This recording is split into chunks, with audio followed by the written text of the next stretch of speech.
तो चलिए, आईएएस प्रारंभिक परीक्षा का पेपर हो गया। आईएएस पीटी देने वालों को ढेर सारी शुभकामनाएं बाद में भी दे रहा हूं, क्योंकि मुझे पता है कि पेपर बहुत ही बढ़िया और बहुत आसान था, है ना। अभी लोग कहेंगे सर आप ये तो कमेंट कर रहे हैं, पेपर बढ़िया कहा था, आसान क्या था। तो देखो भाई, आप आईएएस का एग्जाम दे रहे हो, कोई चपरासी का एग्जाम नहीं दे रहे हो, कोई कलर का एग्जाम नहीं दे रहे हो। तो आप भारत की सर्वश्रेष्ठ नौकरी पाने के लिए अगर कोई एग्जाम दे रहे हैं तो जाहिर सी बात है आपको सर्वश्रेष्ठ परीक्षा से होकर गुजरना ही पड़ेगा। अच्छा, ये हल्ला वे लोग ज्यादा उड़ा रहे हैं जिनका वैसे भी नहीं होना था।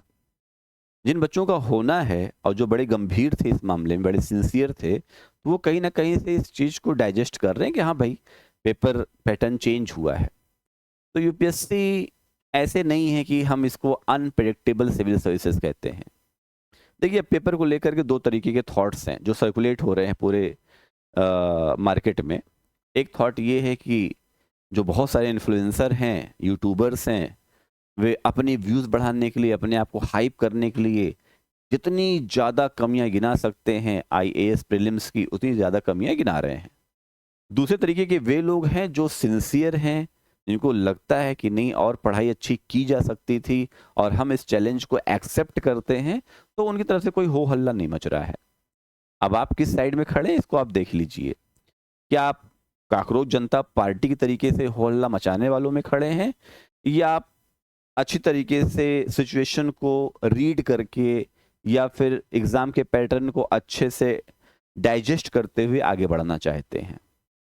तो जाहिर सी बात है, आपको आईएएस बनना है तो फिर तमाम पहलुओं से होकर गुजरना पड़ेगा। ये तो सिर्फ क्वालिफिकेशन राउंड है, उसके बाद तो आपको पता है कि 9 पेपर मेंस में होते हैं, एक इंटरव्यू भी होता है। तो इससे क्या ही होगा। तो अच्छा है ना कि हम प्रिलिमिनरी में ही स्क्रीन आउट कर दे रहे हैं, हमारी स्क्रीनिंग हो जा रही है, हमारी छटनी हो जा रही है। तो मेरा अपना मानना है, क्योंकि मैंने भी काफ़ी दिन तक पढ़ाई करी यूपीएससी की, और मेरा अपना मानना है कि आप जब इस मैदान में उतर गए हैं तो आपको हर तरीके से तैयार रहना चाहिए। और मुझे भी लगता है कि जिन लोगों का प्रीलिम्स हो रहा है उन्हीं लोगों का प्रीलिम्स होगा भी। जिन्होंने अच्छे से तैयारी करी थी उनका प्रीलिम्स होगा। भाई बहुत होगा तो क्या होगा, कट ऑफ कम जाएंगे। अगर पेपर बहुत कठिन आया है तो उसका तरीका क्या हो सकता है। ऐसा तो है नहीं हम पेपर को कैंसिल करवा सकते हैं। अब हो सकता है आने वाले टाइम में कुछ यूट्यूबर्स हैं, अब कहने में बुरा लगता है, कुछ एजुकेटर्स भी हैं जो यूट्यूबर्स बन गए हैं, तो भी बच्चों को बरगला ही रहे हैं, पेपर ऐसा था, पेपर वैसा था। अब ऐसा ना हो कोई और पार्टी बन जाए, फिर वो स्ट्राइक करने लगे, आंदोलन करने लगे, और फिर कहे कि भाई हम पेपर के लिए इनको। अब ये सब चीज़ें देखिए चल रही हैं ना, और किसी भी डेवलपिंग नेशन में ये सारी चीज़ें चलनी भी चाहिए और चलना अच्छा है। तो एक तरफ हम ये कहते हैं कि अपनी आवाज़ नहीं उठा पा रहे हैं, और एक तरफ हर बिंदु पर आवाज़ भी उठा रहे हैं। तो कहाँ से हमें लगता है कि हम आवाज़ नहीं उठा पा रहे हैं, आवाज़ तो उठा रहे हैं। हाँ, ये कहिए हम आवाज़ उठा पा रहे हैं लेकिन हमारी आवाज़ सुनी नहीं जा रही है। अब दोनों बातों में अंतर है, आवाज़ उठाना और आवाज़ का ना सुने जाना। तो आवाज़ उठा रहे हैं, आप आवाज़ उठाइए, कोई इशू नहीं है। लेकिन मुझे लगता है, मैंने भी पेपर को काफ़ी अच्छे से देखा, और जो इकोनॉमी वाला सेगमेंट था वो तो खैर बहुत अच्छा था, किसी ने इस पर बात नहीं की है अभी तक। मैं इकोनॉमी के सारे क्वेश्चंस को लेकर के आऊँगा और आपको बताऊँगा कि पेपर कैसे काफ़ी जो है सुनियोजित था। इकोनॉमी के खंड का, मैं ओवरऑल पेपर की बात नहीं कर रहा हूँ, लेकिन इकोनॉमी के खंड के जो भी प्रश्न थे, लगभग 16 से 20 की मात्रा में प्रश्न थे, और करंट को जोड़ लें तो लगभग 25 प्लस क्वेश्चंस थे इकोनॉमी के। तो वो काफ़ी नियंत्रित थे, काफ़ी अच्छे थे। अच्छा पढ़ने वाला छात्र अच्छा कर गया होगा, इतना मुझे उम्मीद है। तो चलिए, बात हम प्रारंभिक पेपर के एनालिसिस की नहीं कर रहे हैं, हम बात ये कर रहे हैं कि अब जब आपका आईएएस प्रारंभिक परीक्षा हो चुका है, आप आईएएस प्रीलिम्स दे चुके हैं, तो अब आगे क्या करना है। जिनका पीटी क्वालिफाई हो रहा है उन्हें क्या करना चाहिए। निश्चित रूप से जिनका पीटी क्वालिफाई हो रहा होगा उन्होंने एक बढ़िया तैयारी मेंस की कर ली होगी, और जिनका पीटी क्वालिफाई नहीं हो रहा है तो उन्हें क्या करना चाहिए, इस पे हम डिस्कशन करने जा रहे हैं। तो जैसा कि आपने देखा होगा बोर्ड पे लगा है सोशियोलॉजी यानी समाज शास्त्र। तो समाज शास्त्र वैकल्पिक विषय के रूप में एक अच्छा विषय रहा है, और आप देखेंगे तो पिछले 2025 के जो फाइनल रिजल्ट आए हैं उसमें समाज शास्त्र की बेहतर भूमिका रही है। तो समाज शास्त्र पीएसआईआर दो विषयों की भूमिका बहुत अच्छी रही है, और उसके पीछे कारण भी है कि जब हम समाज शास्त्र को लेकर के पढ़ रहे होते हैं तो हम कहीं ना कहीं उन सामाजिक पहलुओं से ज़्यादा जुड़ते चले जाते हैं। और आईएएस के जीएस के सारे खंडों में कहीं ना कहीं समाजशास्त्र की एक भूमिका है। तो जिनका पीटी क्वालिफाई हो रहा है उनके पास भी 3 से 4 महीने का अच्छा समय है, वो मुख्य परीक्षा में समाजशास्त्र पेपर को लेकर के आगे बढ़ सकते हैं।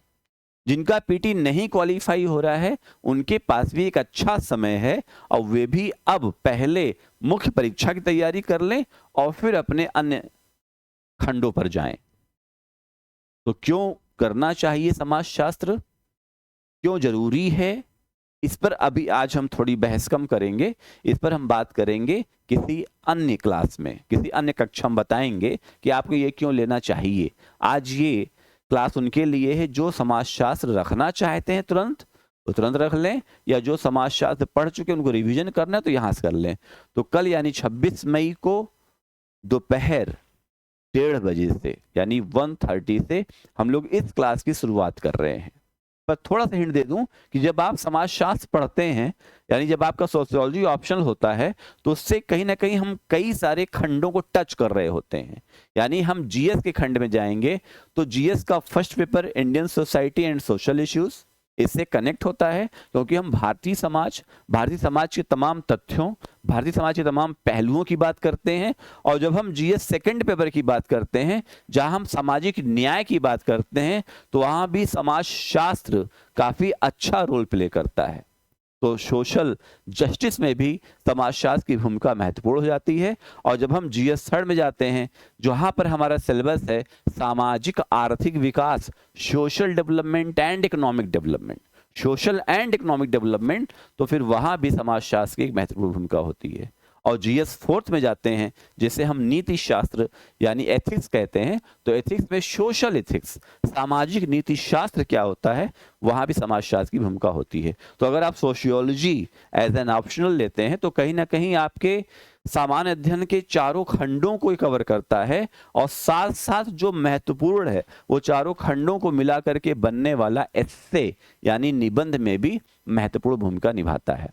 तो मुझे लगता है कि आपको किसी तकनीकी विषय के बजाय, देखिए आईएएस मुख्य परीक्षा में 2 ही लोगों के नंबर आते हैं, या तो वो बहुत अच्छी तकनीकी विषय की नॉलेज रखते हों, जैसे एमबीबीएस करने वाले लोग अपना सब्जेक्ट रखते हैं, किसी ने बायोलॉजी रख लिया, या इंजीनियरिंग करने वाले सब्जेक्ट रखते हो अपना आईआईटी, जो आईआईटीएंस होते हैं उन्होंने कंप्यूटर साइंस रख लिया, या फिर अपने मैकेनिकल सब्जेक्ट को रख लिया, या फिर मानविकी में 2-4 विषय के अच्छे आते हैं। ठीक है।